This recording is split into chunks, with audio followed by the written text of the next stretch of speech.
Hello everyone, स्वागत है आपका मेरे YouTube channel teaching with Mukesh में। इस वीडियो के माध्यम से हम करने जा रहे हैं DSSB के जो अभी पीजीटी के एग्ज़ाम हो रहे हैं, अभी जो हुए हैं जुलाई में। और मुझे कंफर्म डेट याद नहीं कि कौन से शिफ्ट का मैं ये सेट लेके आया हूँ जीएस का, ठीक है। लेकिन हाँ, ये अभी का ही एक सेट है। उसके जो टोटल जो 20 क्वेश्चन पूछे गए थे वो क्वेश्चन इसमें है। तो ये काफ़ी हेल्पफुल रहेगा उन स्टूडेंट के लिए जिनका अभी आगे पीजीटी का एग्ज़ाम लगा है 2-4 दिनों में, और जिनका अभी टीजीटी का एग्ज़ाम होने वाला है। आपको एक आइडिया मिल जाएगा कि जीएस का क्या लेवल है और किस तरीके से हमें जीएस को पढ़ना है, कैसे जीएस की तैयारी करनी है, ठीक है। सॉरी। तो आइए बिना किसी देरी के शुरू करते हैं इस वीडियो को और देखते हैं। जो जहाँ पर इम्पोर्टेंट हो सकेगा मैं कोशिश करूँगा कि उस पर्टिकुलर क्वेश्चन से जुड़े हुए कुछ और फैक्ट्स भी आपके साथ शेयर कर सकूँ। तो देखिए, पहला क्वेश्चन यहाँ पे जो दे रखा है, पहला क्वेश्चन दिया है 2024 में भारतीय प्राणी सर्वेक्षण द्वारा राष्ट्रपति द्रौपदी मुर्मू के नाम पर एक नई स्लग प्रजाति का नाम रखा गया था। तो बताना था कि वो प्रजाति का नाम क्या है। 4 ऑप्शन दिए थे, तो इन चारों में से जो सही ऑप्शन था वो आपके सामने दिख रहा होगा आपको, वो था मेलानोक्लामिस द्रौपदी, ठीक है। ऑप्शन 2 यहाँ पे था, ठीक है। अब आप लोगों ने थोड़ा सा जान ही लेना है राष्ट्रपति द्रौपदी मुर्मू जी के बारे में। सबसे पहले तो ये इंपॉर्टेंट यहाँ पे फैक्ट हो जाता है, ये हैं 15th नंबर की राष्ट्रपति भारत की, और इंडिया की पहली मतलब भारत की पहली आदिवासी हैं, ठीक है।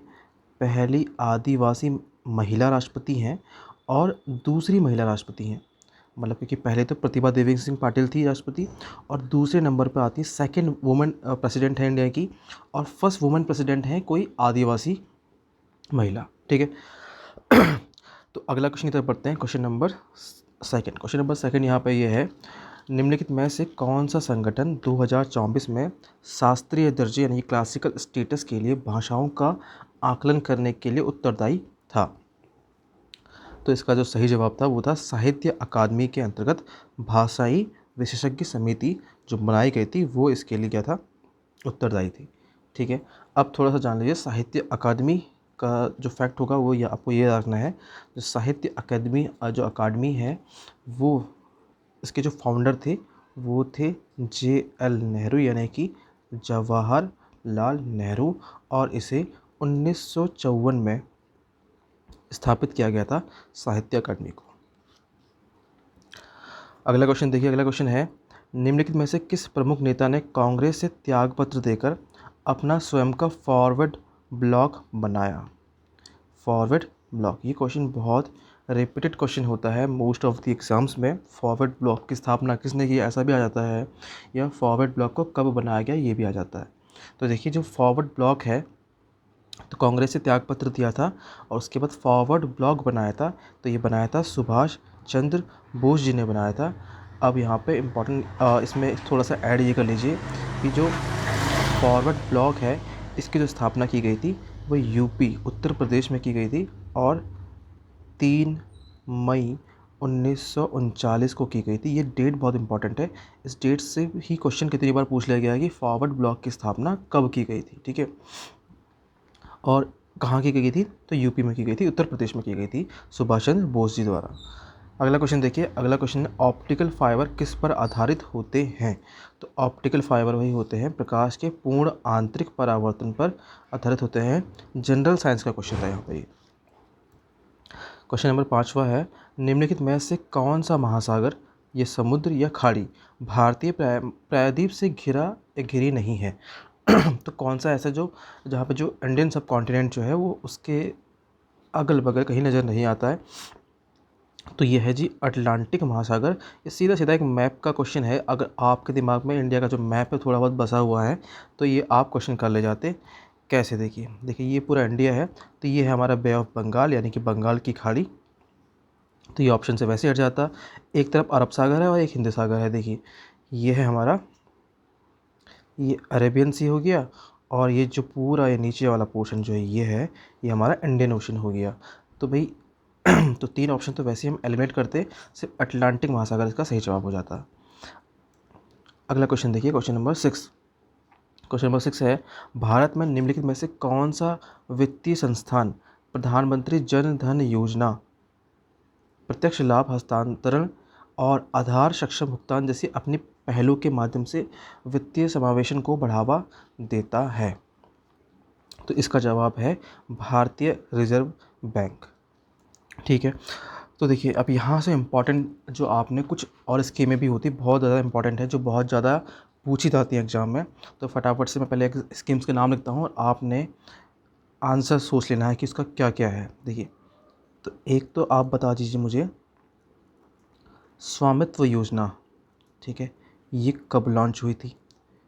उसके बाद आप बता दीजिए जन धन योजना, जन धन योजना ये कब आई थी मतलब कब लॉन्च हुई थी। फिर आप बताइए नमामि गंगे योजना, ठीक है।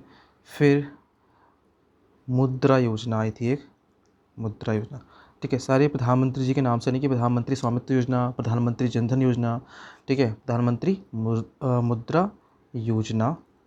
फिर आप बता दीजिए आयुष्मान भारत योजना,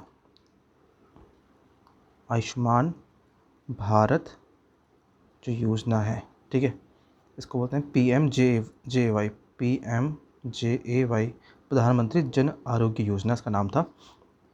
ये कब लॉन्च हुई थी ये बता दीजिए। फिर एक और योजना बताइए उज्ज्वला, उज्ज्वला योजना ये कब लॉन्च हुई थी। ठीक है, तो होप आपने सारी योजनाएं आपको पता होंगी। तो देखते हैं फटाफट से एक बार इनको। स्वामित्व योजना जो है वो आई थी 2020 में। उसके बाद जन धन योजना 2014 में, नमामि गंगे योजना 2014, मुद्रा योजना 2015 और आयुष्मान भारत योजना हुई थी 2018 में। उज्ज्वला योजना जो आई थी वो हुई थी 1 मई 2016 में आई थी। ठीक है, अगला क्वेश्चन देखते हैं। अगला क्वेश्चन लिखा है प्रतिष्ठित जो भारतीय उपन्यास है गोदान, ठीक है, आप सभी ने इनका इस उपन्यास का नाम सुना होगा गोदान। इसके लेखक कौन है और सभी को आंसर पता भी होगा। इसके जो लेखक हैं वो हैं श्री मुंशी प्रेमचंद जी। ठीक है, अब देखिए ये है कुछ मुंशी प्रेमचंद के जो बहुत ज़्यादा फेमस जो इनके उपन्यास हैं और ये बहुत बार पूछ लिए जाते हैं डिफरेंट एग्ज़ाम्स में। तो देखिए गोदान जो आपको पता ही है, गबन इनका बहुत फेमस यहाँ पर है, एक कर्मभूमि है, एक है प्रेमाश्रम, रंगभूमि, वरदान और प्रतिज्ञा, निर्मला और है दो बैलों की कथा, ठीक है, सभी ने पढ़ी है। कफन है, सेवा सदन है, बहुत मोस्ट इम्पॉर्टेंट है, बहुत पूछा जाता है। और प्रेमा है, ईदगाह है, बेटों वाली विधवा है, संग्राम है। ये कुछ इम्पॉर्टेंट जो फेमस यहाँ पर उपन्यास हैं मुंशी प्रेमचंद जी के वो हैं, इनमें से कोई सा भी एग्ज़ाम में पूछा जा सकता है। अगला देखिए क्वेश्चन नंबर 8, प्राचीन भारत में मौखरियों मतलब एक वंश था यहाँ पे मौखरी वंश, इसके कालक्रम के संबंध में निम्नलिखित में से कौन सा कथन गलत है। तो कथन जो गलत है वो है सत्यवर्मन, जो यहाँ पर लिखा है 680-700, ये वाला कथन गलत है। ये थोड़ा मुश्किल टफ साइड का क्वेश्चन हो जाएगा क्योंकि अगर बहुत डीप नॉलेज चाहिए होगी हिस्ट्री की तभी आप ऐसा क्वेश्चन कर पाएंगे। देखिए अब अगर देखते हैं मौखरी वंश किस जगह पे था, तो ये वाला जो पार्ट है, ठीक है, ये वाला पार्ट जो है ईस्ट का, यहाँ पर जो था मौखरी वंश था। ठीक है, थोड़ा अयोध्या जो प्रयागराज इसके आसपास ये वाला जो है ये था पूरा आपका मौखरी जो वंश था, यहाँ पर था मौखरी डायनेस्टी इस जगह पर थी। ठीक है, तो इसकी जो इम्पोर्टेंट फैक्ट हो या जो होगा, एक फैक्ट याद रख लीजिए कि जो मौखरी जो ये डायनेस्टी है इसके जो फाउंडर थे वो नाम याद रख लीजिए, इनके फाउंडर का नाम है हरिवर्मन, ये नाम है आप याद रख लीजिए यहाँ पे बस। ठीक है, अगला क्वेश्चन है क्वेश्चन नंबर 9 जो दे रखा है वो है 2011 की जनगणना के अनुसार भारत में किस राज्य की जनसंख्या सर्वाधिक है। मतलब कौन सा राज्य है जहाँ पे सबसे ज़्यादा जनसंख्या है, तो ये है उत्तर प्रदेश। 2011 की जनगणना से बहुत सारे क्वेश्चन ऐसे बनते हैं जो भाई बहुत ज़्यादा एग्ज़ाम में पूछे जाते हैं। तो एक बार फटाफट से देख लेते हैं ऐसे कौन कौन से इंपॉर्टेंट क्वेश्चन बन सकते हैं। ठीक है, जो हमें पता होने चाहिए। एक तो पहली बात ये है, ये 15वें नंबर की सेंसस थी इंडिया की और टोटल जो मतलब जब से सेंसस स्टार्ट हुई थी इंडिया में, जनगणना स्टार्ट हुई थी, तब से 15वें नंबर की थी। और अगर देखें आज़ादी के बाद से, तो आज़ादी के बाद ही 7वें नंबर की जनगणना थी। कौन सी? 2011 वाली जनगणना की बात हो रही है। ठीक है, इसका स्लोगन था आवर सेंसस आवर फ्यूचर, हमारी जनगणना हमारा भविष्य, इसका था स्लोगन। उस समय के जो रजिस्ट्रार जनरल थे या फिर जो सेंसस कमिश्नर थे, वो थे सी चंद्रमौली। ये बहुत बार एग्ज़ाम में पूछा गया है। इंडिया की पहली सेंसस यहाँ से समझ लीजिए कब थी, 1872 में हुई थी। और 2011 जो सेंसस है वो 15वीं सेंसस थी, अगर उस क्रम में देखा जाए तो। टोटल पॉपुलेशन इस सेंसस में जो यहाँ पर आई थी, बताई गई थी, वो बताई थी 1210193,422, मतलब कि 121 करोड़ के आसपास की यहाँ पर जनसंख्या बताई गई थी। फिर इंडियाज़ रैंक इन पॉपुलेशन, तो इंडिया की जो पॉपुलेशन में रैंक थी वो सेकंड रैंक थी पॉपुलेशन में इंडिया की। इस जनगणना के अनुसार 17.5% total population of the world हम यहाँ पे कैरी कर रहे थे। और जो पहले नंबर पे था चाइना था, with 19% of population of all over the world. फिर सबसे ज़्यादा जो पॉपुलस स्टेट था, यानी कि सबसे ज़्यादा जनसंख्या कौन से राज्य की थी, तो उसमें जो राज्य आता है वो था हमारा उत्तर प्रदेश। सबसे ज़्यादा यहाँ पे पॉपुलस स्टेट था उत्तर प्रदेश। सबसे कम जनसंख्या थी सिक्किम की।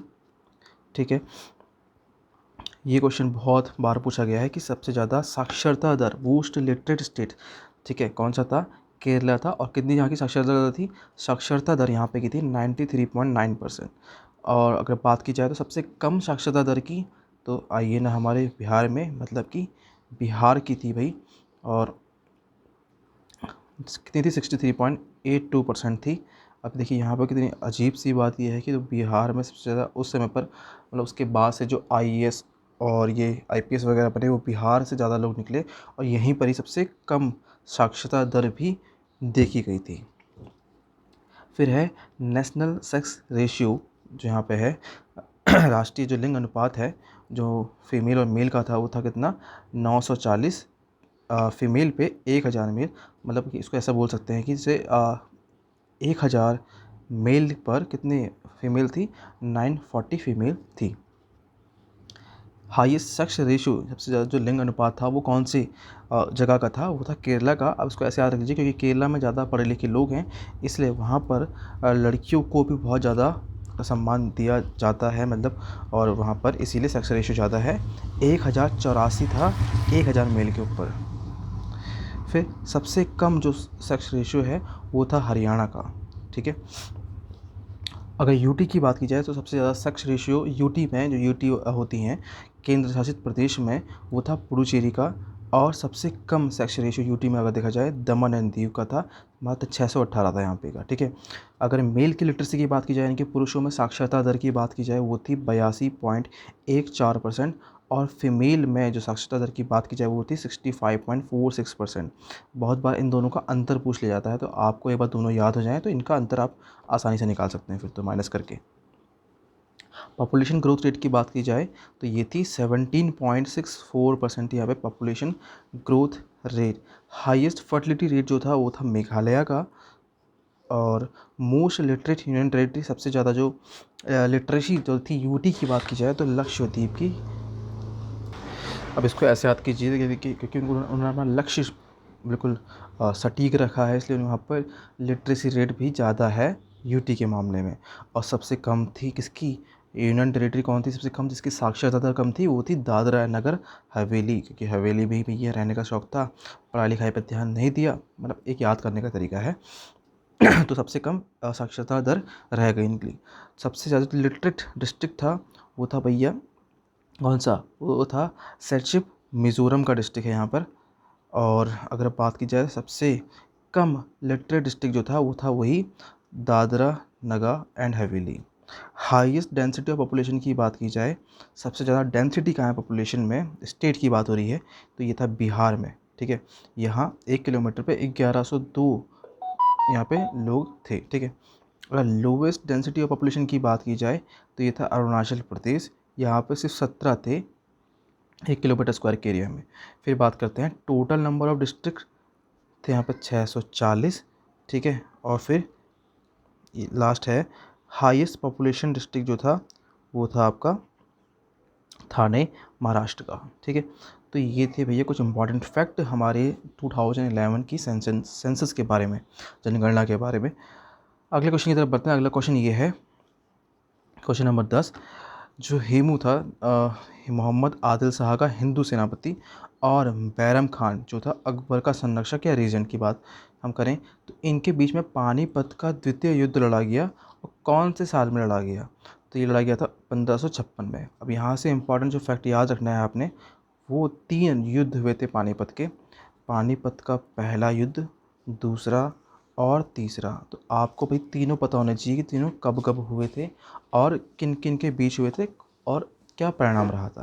तो जब पानीपत का पहला युद्ध लड़ा गया था, वो तो आपने याद रखना है 1526 में लड़ा गया था पानीपत का पहला युद्ध। अब पानीपत के पहला युद्ध लड़ा गया था किस किस के बीच में? ये हुआ था बाबर वर्सेस कौन था? इब्राहिम लोदी। और इसी युद्ध के बाद से ही भारत में मुग़ल साम्राज्य की स्थापना को माना जाता है। कौन सा युद्ध? 1526 का युद्ध, पानीपत का प्रथम युद्ध। फिर जो सेकंड युद्ध हुआ था वो हुआ था 1556 में, 30 साल बाद हो गया था। ये अकबर, ठीक है, मुग़ल राजा अकबर वर्सेस ये था हेमू। ठीक है। जिसमें ऑब्वियसली बाबर की जीत रही होगी, तभी तो यहाँ पे मुग़ल साम्राज्य बना। फिर मतलब मुग़ल साम्राज्य स्थापित हो गया भारत में। और फिर 1556 में अकबर वर्सेस हेमू था। इसमें भाई अकबर की जीत हुई थी। तीसरा तीसरा जो युद्ध था वो हुआ था 1761 में हुआ था। ये हुआ था किसके बीच? Ahmad Shah Abdali.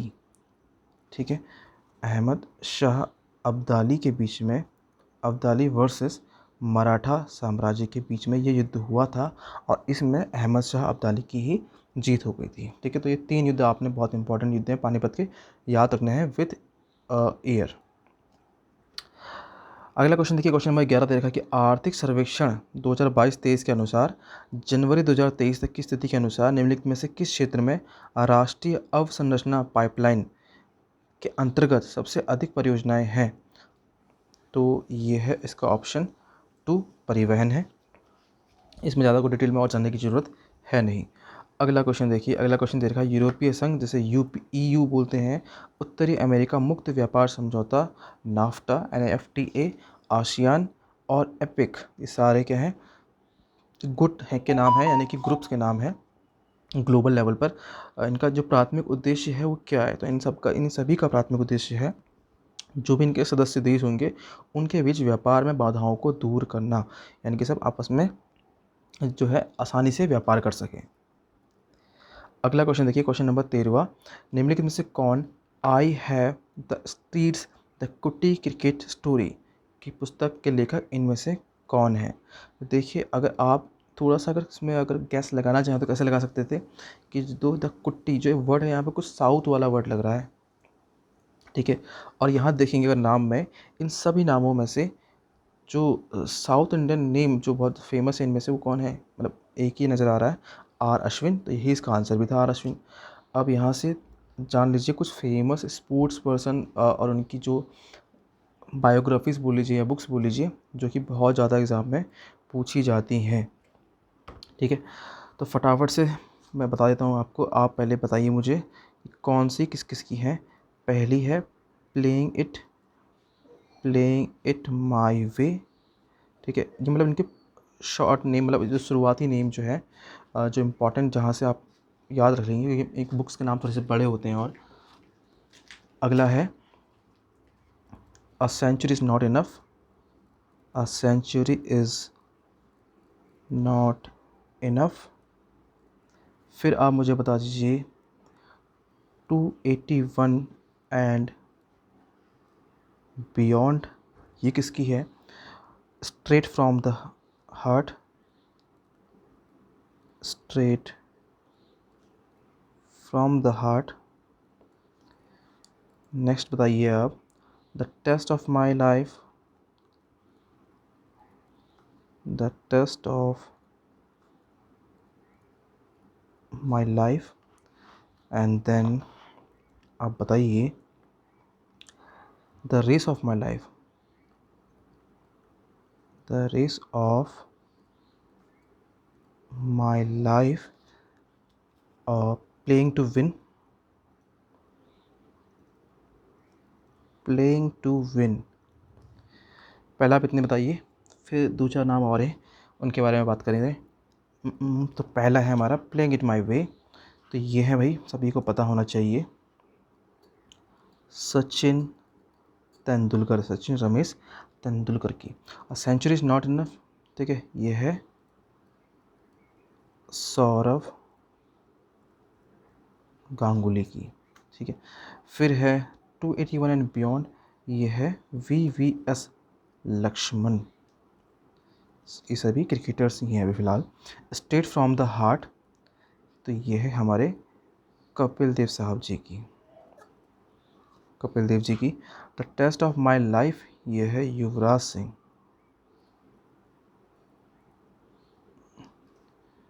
And the race of my life, तो इंडिया में जो रेस में बहुत फेमस हुए हैं, ये उनकी है, जिनका नाम है मिल्खा सिंह जी। अगेन आप बताइए, अब जो था playing to win, playing to win है साइना नेहवाल, जो है एक बैडमिंटन प्लेयर, ठीक है। अब इसके अलावा देखिए कुछ और बुक्स हैं जिनके बारे में बताना थोड़ा ज़रूरी हो जाता है एग्ज़ाम के पर्पज़ से। एक तो देखिए अ शॉर्ट, एक मिनट,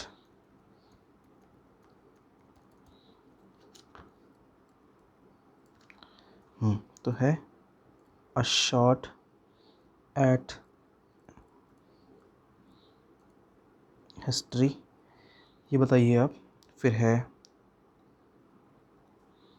अनब्रेकेबल, फिर माइंड मास्टर,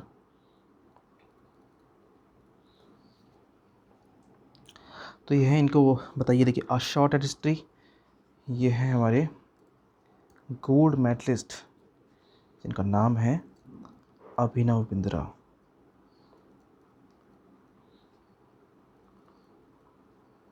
अभिनव बिंद्रा की है। अनब्रेकेबल अभी बहुत फेमस रही हैं, ये बॉक्सर हैं अपने किसी ऐसे काम की वजह से इनको बहुत ट्रोल भी किया गया, ठीक है। वैसे तो बॉक्सिंग में उन्होंने बहुत अच्छा काम किया था। इनका नाम है मैरी कॉम।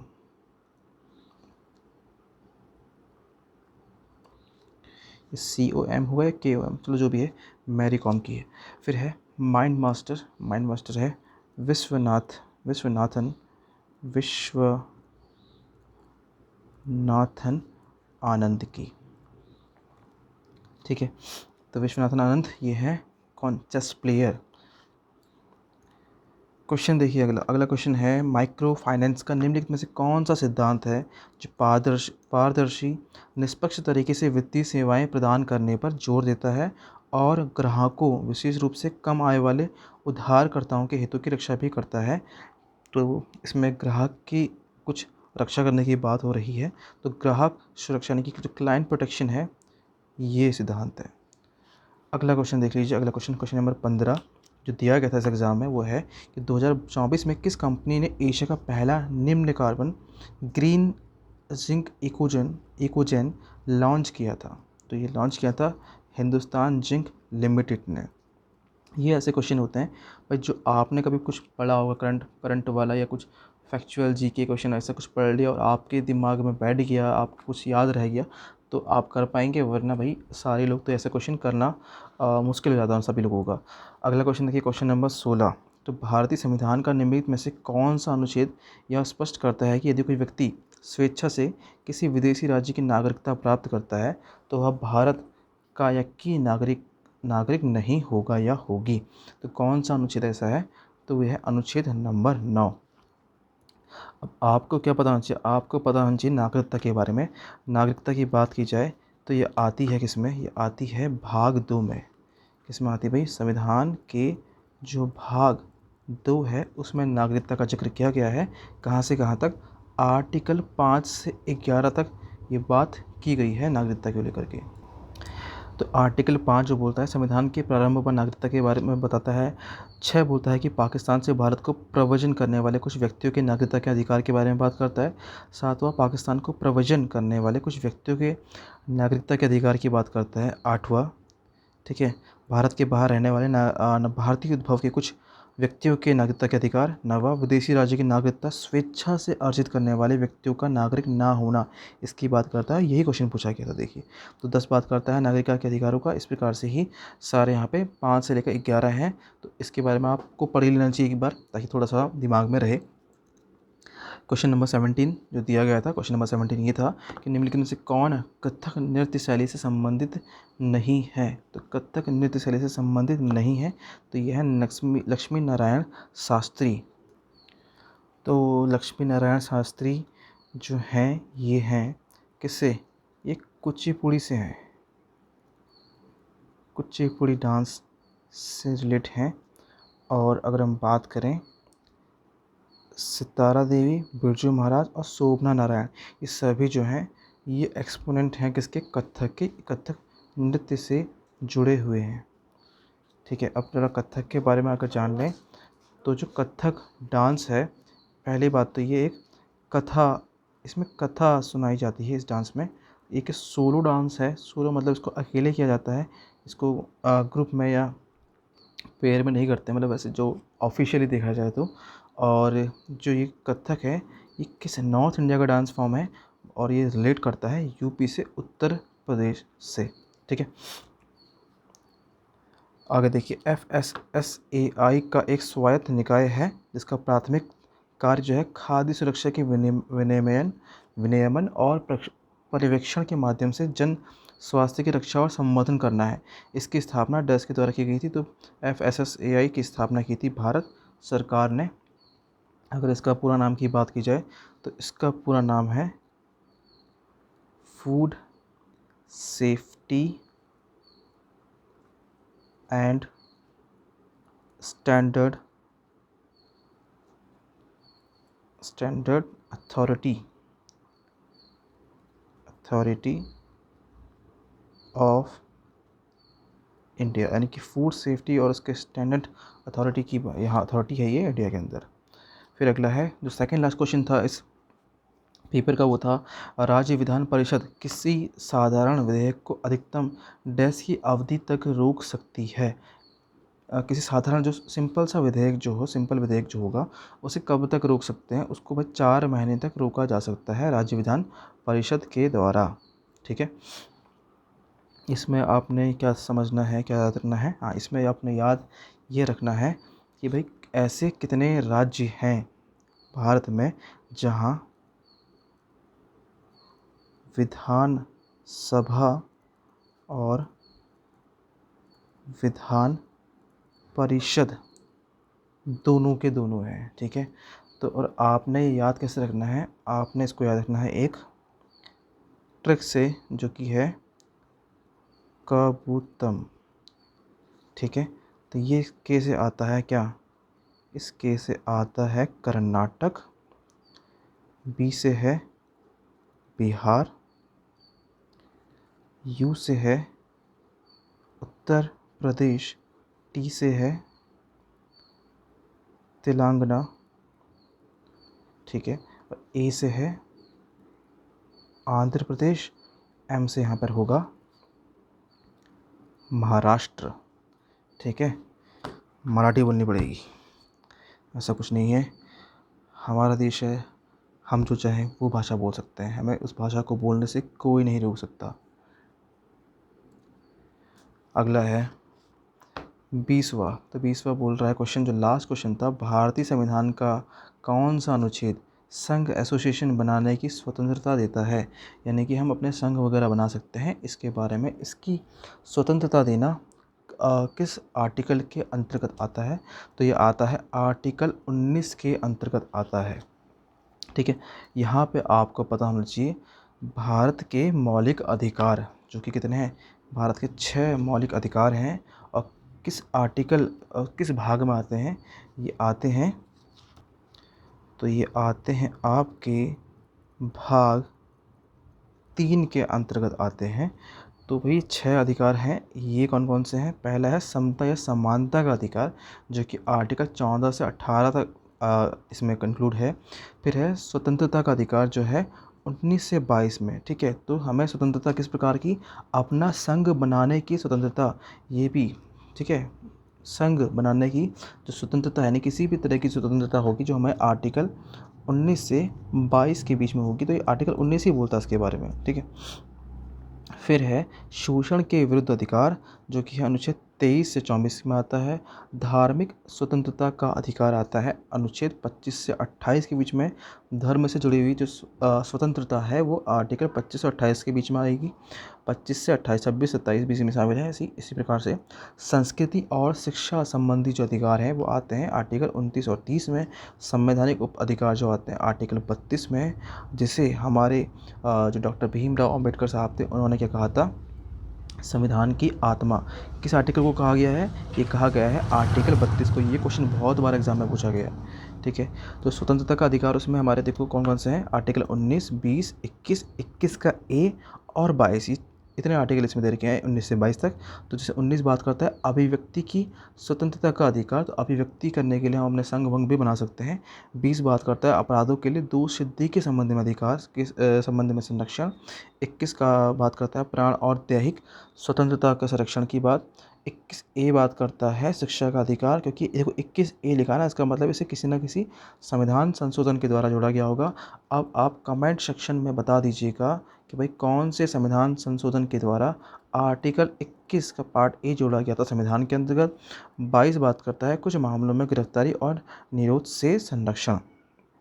तो भाई ये थे 20 क्वेश्चंस जो पूछे गए थे अभी हाल ही में, जो DSSB की PGT की एक शिफ्ट हुई थी उसमें। ये इससे आपको एक रफ आइडिया लग जाएगा भाई कैसा लेवल आ रहा है, कैसा लेवल है जीएस के क्वेश्चन का, और कैसे आपने तैयारी करनी है अपने आगे आने वाले एग्ज़ाम्स के लिए। मैं कोशिश करूँगा कि और कुछ ऐसी वीडियोस लाता रहूँ जो आपके एग्ज़ाम में किसी न किसी तरीके से हेल्पफुल हो जाए आपके लिए। कोई ना कोई तरह की मदद मैं आपको हमेशा देने की कोशिश करूँगा इस चैनल के माध्यम से। मेरा ऑब्जेक्टिव भी यही है कि भाई मैं उन लोगों की मदद कर पाऊँ जो भाई बड़े-बड़े कोर्स नहीं खरीद पाते हैं, जो किसी भी तरीके से मतलब अभी जैसे कोई जॉब कर रहे हैं, कोई कहीं टीचिंग कर रहे हैं, तो मतलब इतना टाइम नहीं मिल पाता उनको कि वो खुद से मेहनत करके सारी चीज़ें ढूँढ सकें। तो मेरा जो मेन ऑब्जेक्टिव है ऐसे ही कैंडिडेट्स की, ऐसे ही स्टूडेंट की मदद करना है। तो अगर आपको वीडियो अच्छी लग रही है, मेरी मेहनत अच्छी लग रही है, तो भाई वीडियो को लाइक ज़रूर कीजिएगा। लाइक करने से क्या होता है, एक मोटिवेशन सा मिल जाता है, ठीक है? एक मोटिवेशन मिलता है भाई, एक स्टिमुलस का काम करता है लाइक, जो मुझे मोटिवेट करता है। तो लाइक कर दीजिएगा, और अपने आपको लगता है कि शेयर करना चाहिए अपने दोस्तों के साथ, तो उन दोस्तों के साथ ज़रूर शेयर कीजिएगा, औरों का भी इसमें कुछ ना कुछ फ़ायदा हो जाएगा। मिलते हैं आपसे किसी नेक्स्ट वीडियो में, इसी प्रकार की किसी वीडियो में। Thanks for watching this video.